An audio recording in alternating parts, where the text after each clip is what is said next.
महाराज हेमांचल जी के दरबार में बाबा देवर्षि नारद जी का आना हुआ। और जब बाबा देवर्षि नारद जी आए हैं तो महाराज हेमांचल जी बड़े प्रसन्न हुए।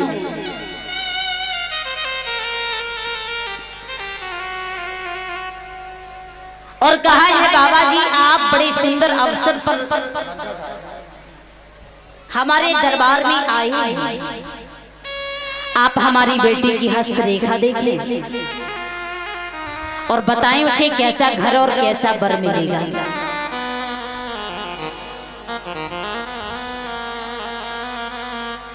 कन्या को गोद लिया बाबा देवर्षि नारद जी। कन्या को गोद लेते ही समझ जाते हैं कि वो कोई साधारण कन्या नहीं है, वो तो साक्षात देवी है। जवाब दिया है तुम्हारी बेटी का नाम गिरजा है और बचपन में ही भगवान की भक्ति करेगी और इसका विवाह त्रिलोकीनाथ भगवान शिव जी के साथ नहीं होगा। जैसे ही महाराज हेमांचल जी ने ये शब्द सुना, महाराज हेमांचल जी बड़े प्रसन्न हुए कि भगवान के चरण जब हमारे आंगन में पड़ेंगे तो हम तो धन्य हो जाएंगे, हमारा घर आंगन पवित्र हो जाएगा जब भगवान के चरण हमारे आंगन में पड़ेंगे। आज बाबा देवर्षि नारद जी वहां से चले जाते हैं। महाराज हेमांचल जी अपने राज्य को संभाल रहे हैं। धीरे धीरे आंगन में उनकी बेटी गिरजा जी जब कुछ समझदार हुई, एक बार गिरजा जी ने अपनी मैया मैना से जिद की है, मैया हम भगवान की भक्ति करना चाहते हैं। मैया ने कहा बिटिया भगवान की भक्ति तो एकांत में की जाती है, भोजन और भजन एकांत में किए जाते हैं, तो इसलिए बेटा अभी रुक जाओ, जब आप बड़ी हो जाओगी तब आप भक्ति करने जाना, हम नहीं रोकेंगे।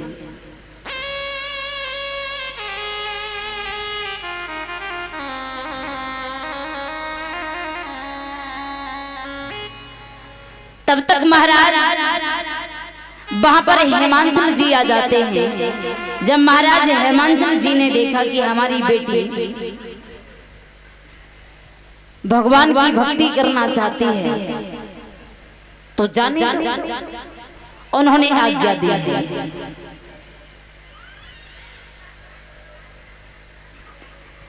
और माननीय मंत्री जी, आगरा सांसद एसपी सिंह बघेल जी जो 4 बजे हमारे आप लोगों के बीच में उपस्थित हो रहे हैं। माननीय मंत्री जी, आगरा सांसद एसपी सिंह बघेल जी।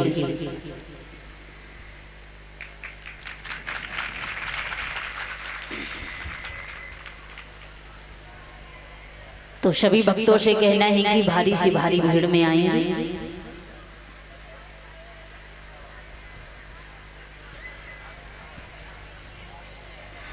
और महाराज माताएं बहनें हमारी बातचीत बहुत करती हैं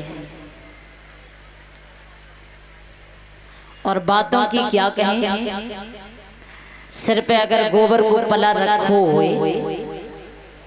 महाराज तो बातन में ऐसी खो जाती कि वो पला सिर पे ही रखो रह जाता। और उन्हें केवल पंचायत से मतलब, दुनियादारी से मतलब नहीं। चाहे पला रखे रखे थक जाए लेकिन पंचायत नहीं टूट सकते। और हमारी माताएं बहनें इधर देखो, लगाए कैमरा, बड़ी खुश हैं। बोलिए शंकर भगवान की। आवाज में दम नहीं है। कम से कम चूड़ियां नई नई पहन के आई हैं, ऊंचे ऊंचे हाथ उठाए के दिखाओ सब। मैगी वाली चूड़ी पहन के बैठे, व्यर्थ में पैसे थोड़ी नहीं खर्च करे। एक बार और जोर से बोलेंगे सभी वक्त, बोली सच्चे दरबार की। बहुत अच्छे, इसी प्रकार बोला करो।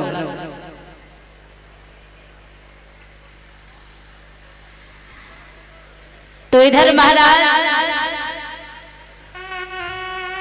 गिरजा जी जब भगवान की भक्ति करने के लिए एकांत में जाते हैं और भगवान की तपस्या करने के लिए बैठ जाते हैं,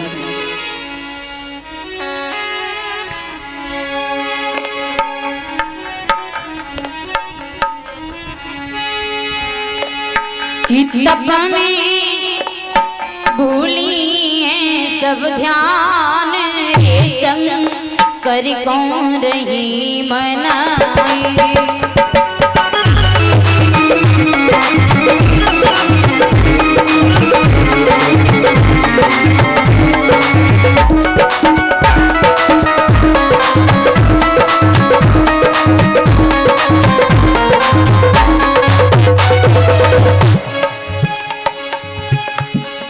तप में भूली है सब ध्यान रे संग कर कौन रही मनाई।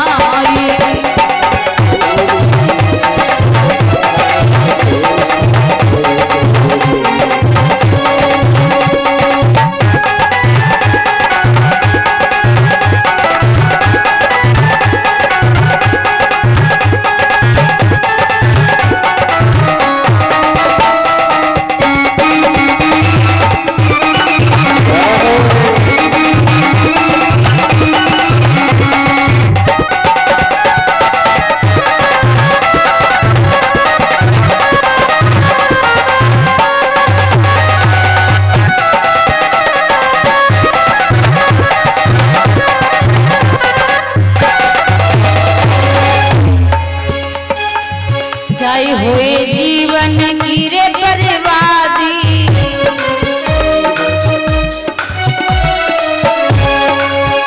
और करी है शिव शंकर संग शादी, शिव शंकर संग शादी। चाहिए कितने दिन में होए राजी, घरों में शिव शंकर को ध्यान रे शंकर को रही मनाई।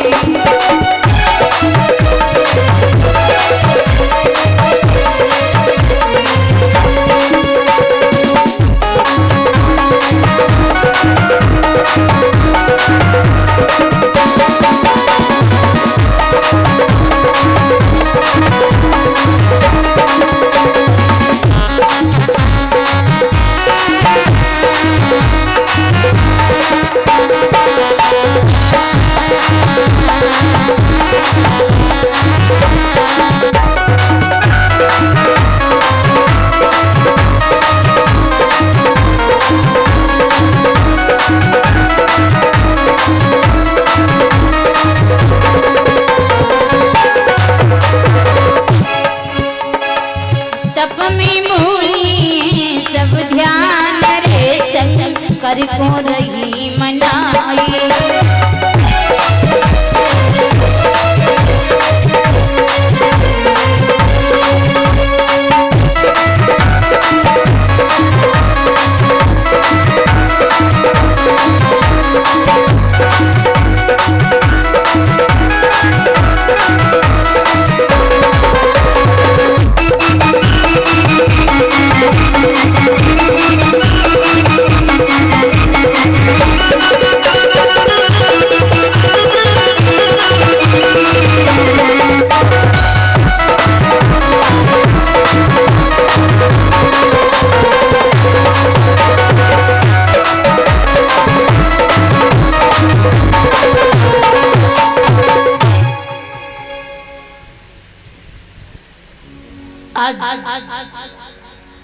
वो गिरजा जी भगवान की भक्ति में लीन हो जाते हैं,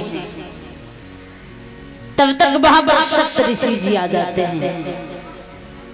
और जब सप्त ऋषि जी आए हैं, उन सप्त ऋषियों ने गिरजा जी को समझाया, बेटे अरे आप भगवान की भक्ति में लीन हैं, क्या मांगना चाहती हैं प्रभु से? जो मांगना चाहती हैं आप हमें बताएं। उन्होंने जवाब दिया कि हम भगवान भोले बाबा के साथ में शादी करना चाहते हैं। उन्होंने जवाब दिया है भगवान भोले बाबा तो समाधि लगाए बैठे हैं और इसलिए भगवान भोले बाबा को आप छोड़ो और आप कामदेव के साथ में विवाह कर लो। उन्होंने जवाब दिया कामदेव के साथ? सप्तऋषियों, हमने तप किया है भगवान भोले बाबा के लिए और आप कामदेव की बात कर रहे हो।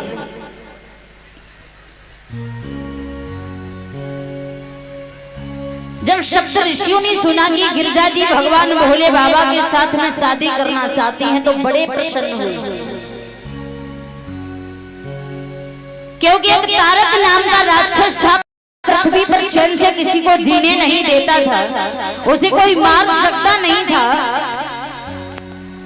देवताओं ने आकाशवाणी में बताया कि इसे यदि कोई मार सकता है तो वो है भगवान भोले बाबा की संतान।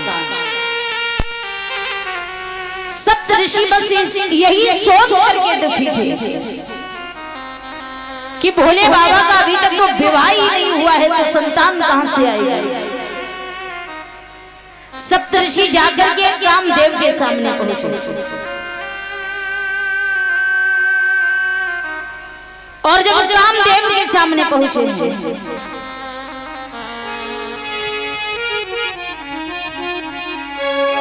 कामदेव से कहा है कि आप ऐसा करो, आप में ही वो ताकत है कि आप भगवान भोले बाबा की समाधि को तोड़वा सकते हैं।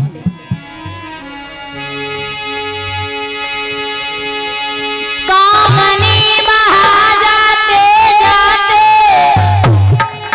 सारी माया फैलाई डाली और पीहड़ में उपवन दिखलाया और बसंत ऋतु बनाई डाली।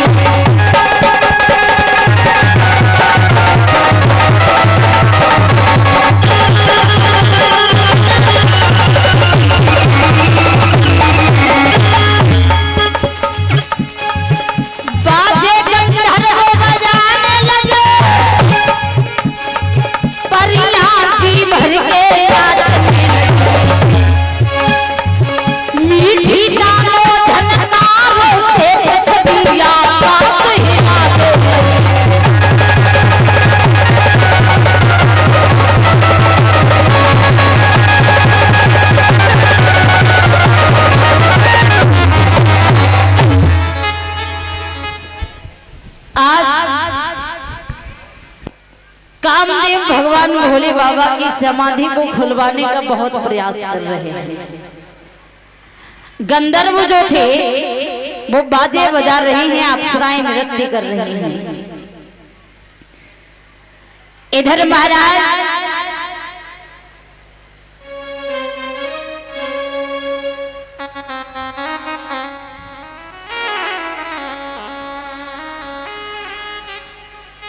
कामदेव ने बहुत प्रयास किया, जब उन्हें लगा कि भगवान भोले बाबा की समाधि ऐसे नहीं टूट सकती है, तो कामदेव ने एक पुष्प बाण छोड़ा, जो कि वह पुष्प बाण जैसे ही भगवान भोले बाबा के तीसरे नेत्र में लगा, तीसरे नेत्र में वह पुष्प बाण लगते ही भगवान के तीसरे नेत्र से अग्नि की ज्वाला निकली, जिस अग्नि की ज्वाला से कामदेव जल करके भस्म हो जाते हैं। जब कामदेव जल करके भस्म हो जाते हैं, कामदेव की पत्नी रति जो थी वो विलाप करने लगी और रो करके कहने लगी, प्रभु आपने ये क्या किया, आपने तो हमारे जीवन साथी को ही छीन लिया, जबकि आप तो हर किसी को जीवन देने वाले हैं, आपने हमारे साथ ये क्या कर दिया। रति को विलखता हुआ भगवान ने जब देखा तो कामदेव को फिर से जीवन दान दिया है और रति से कहा है कि हम तुम्हारे पति को फिर से देह का दान नहीं दे सकते हैं, इसलिए हम आपके पति को जीवन दान कर रहे हैं कि आपके पति का हर जीव के अंदर वास होगा। उसी कामदेव का हर प्राणी के अंदर वास है।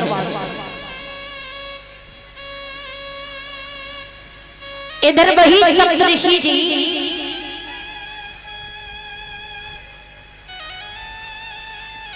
भगवान भोले बाबा के पास में आए हैं और जवाब दिया, भोलेनाथ ये कैलाश पर्वत सूना सूना पड़ा है, तो क्यों ना आप विवाह कर लें। भगवान ने कहा इतने बूढ़े हो गए हैं हम, कौन हमसे शादी कर लेगा। सप्तऋषियों ने कहा आप शादी के लिए तैयार हो जाओ, शादी हम कराएंगे। मझिया मजबूत हो महाराज, शादी तो बिल्कुल पक्की है। शादी कराने वाला मझिया मजबूत हो, शादी बिल्कुल पक्की, कोई कैंसिल कर ही नहीं पाएगा। आज सप्तऋषियों ने जब कहा है भोलेनाथ शादी तो हम कराएंगे, लेकिन आप बताओ शादी करने को तैयार हो या नहीं। उन्होंने जवाब दिया कि हम तो शादी के लिए बिल्कुल तैयार हैं, आप कराओ। तो आज महाराज जाकर के वो सप्तऋषि जी महाराज हेमांचल जी के दरबार में पहुंचे हैं और हेमांचल जी से समझा करके कहा है कि हमने सुना है कि आपके महलों में आपकी कन्या सयानी हो चुकी है, इसलिए हम कहना चाहते हैं महाराज कि घर में यदि बेटी जवान हो तो अपनी बेटी के समय से हाथ पीले कर देने चाहिए, क्योंकि इस जिंदगी का कोई भरोसा नहीं है और बेटी का कन्यादान सबसे बड़ा दान बताया गया है। तो इसलिए आप अपनी बेटी का कन्यादान कर लें। जब ये शब्द सुना तो बड़े प्रसन्न हुए महाराज हेमांचल जी। उन्होंने कहा है सप्तऋषियों आप ही हमारी बेटी के लायक कोई वर बताओ। सप्तऋषियों ने कहा है कि हमने आपकी बेटी के लायक एक सुंदर से वर की खोज की है और वो है त्रिलोकीनाथ, देवों के देव महादेव जी। सुनकर के महाराज हेमांचल जी बड़े प्रसन्न हुए, सप्तऋषियों द्वारा लगन भिजवाई। जब वो सप्तऋषि लगन लेकर के कैलाश पर्वत पर पहुंचे तो भगवान भोले बाबा बड़े प्रसन्न हैं, खुशियों का ठिकाना नहीं रहा।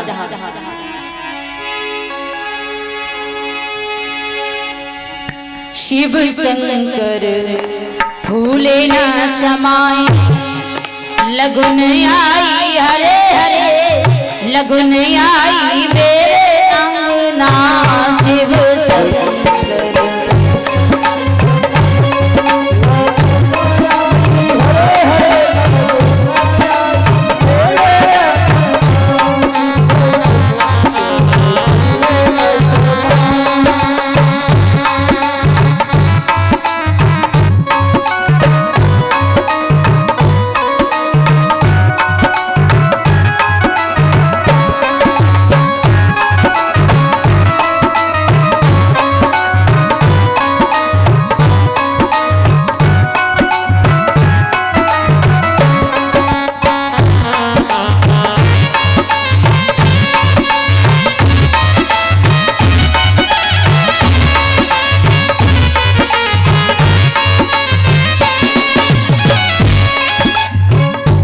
तुम्हारी लला की शादी हो तब देखो, गान की तो बात छोड़ो नाचते हैं और भोले बाबा की शादी की खुशी में गाओ नहीं जाए।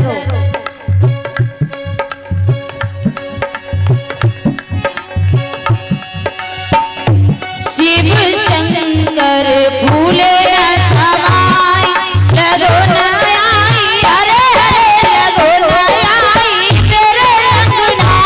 शिव शंकर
भगवान भोलेनाथ बड़े ही प्रसन्न हैं।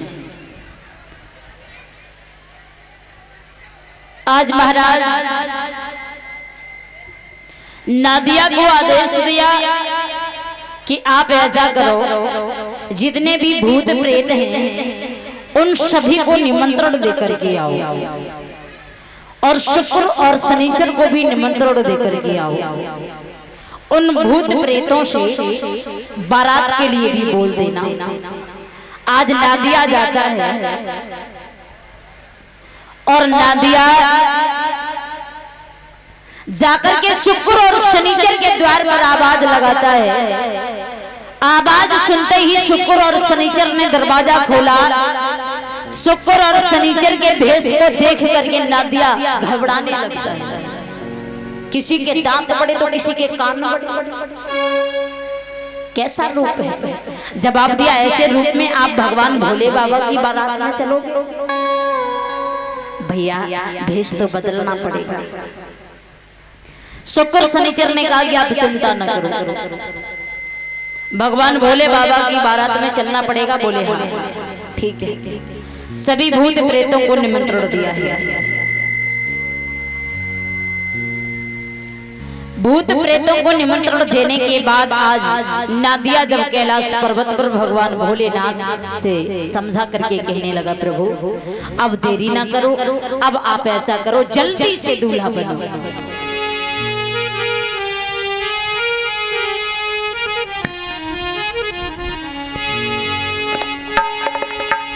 नादिया ने जवाब दिया, प्रभु दूल्हा आपको हम बनाएंगे। हल्दी लगाऊंगा और दूल्हा बनाऊंगा, दूल्हा बना के तुमको ऊपर बैठाऊंगा, फिर तो करूंगा सिंगार मेरा बम बम भोला, फिर तो करूंगा सिंगार मेरा बम बम भोला।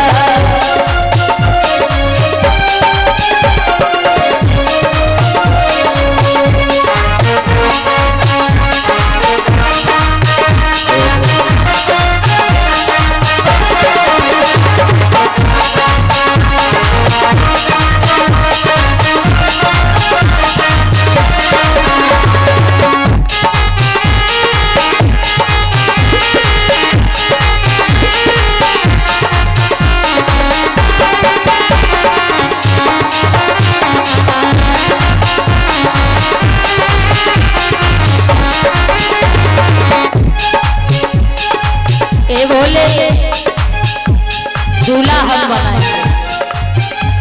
भगवान ने कहा ठीक है।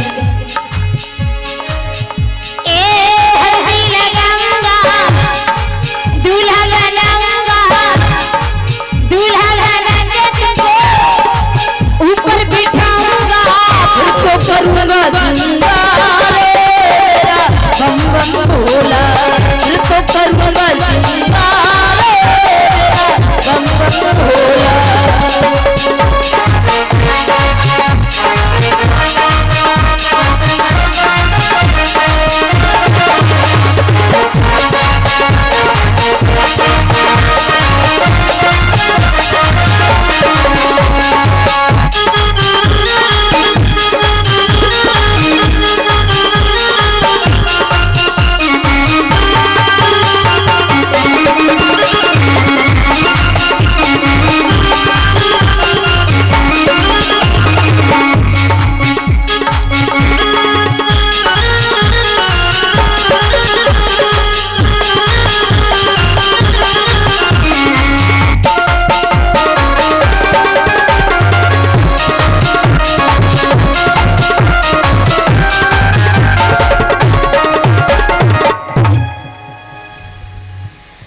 आज भगवान भोले बाबा स्वयं ही दूल्हा बनने लगे।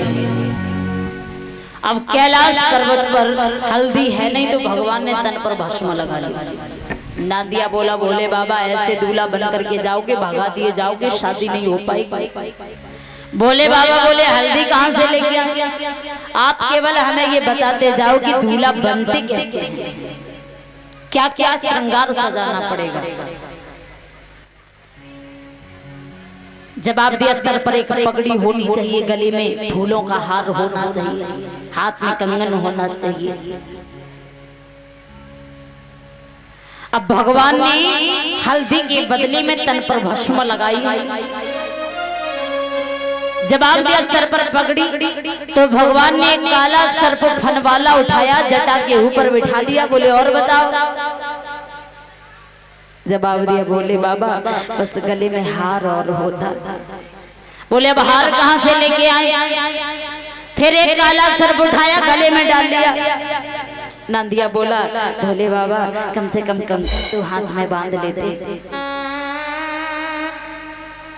भगवान ने छोटी सी नांगनिया उठाई, हाथ में लपेट ली, ऊपर से बिच्छू को बिठा लिया। नंदिया बोला, ऐसे जाओगे हमें तो लगता है द्वार से ही भगा दिए जाओगे, शादी हो नहीं पाएगी। अरे कम से कम बाराती अच्छे नहीं तो दूल्हा तो अच्छा होता। यहाँ तो ना दूल्हा अच्छा ना बाराती अच्छे।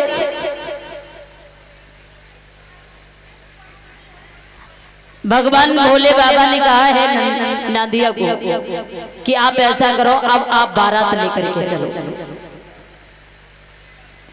तो नादिया ने जवाब दिया, प्रभु आप जाओ, हम नहीं जाने वाले। बोले क्यों? क्योंकि ऐसे ऐसे भूत प्रेत जा रहे हैं और हमें लगता है कि मार पीट करके द्वार से ही बारात भगा दी जाएगी, इसलिए हम डर की वजह से नहीं जाने वाले।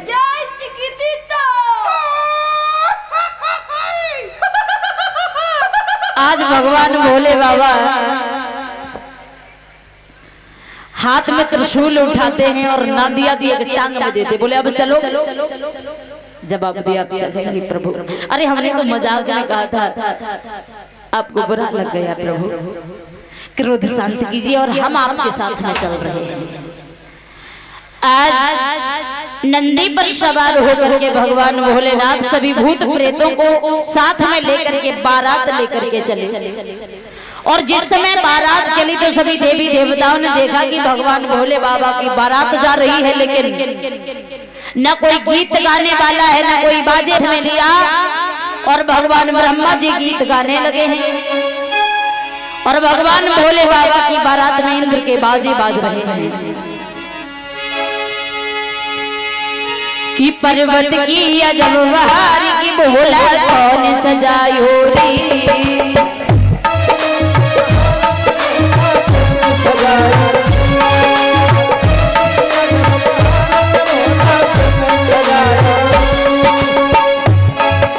कौन सजायो रे, हाय कौन सजायो रे,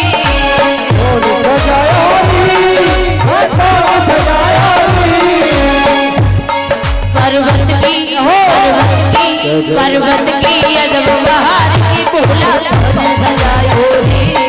पर्वत की अजब बहार की भोला कौन सजायो रे।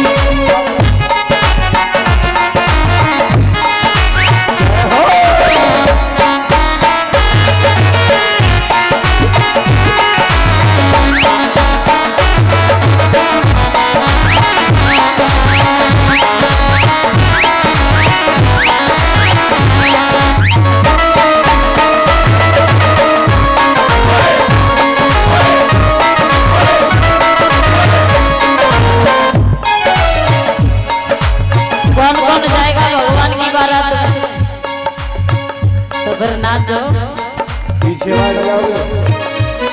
अच्छा बारात में जाओगे भोले बाबा की खुशी में। परीक्षित महाराज आप खड़े हो जाओ। बेटा जा रहे तो तुम नहीं जाओगे?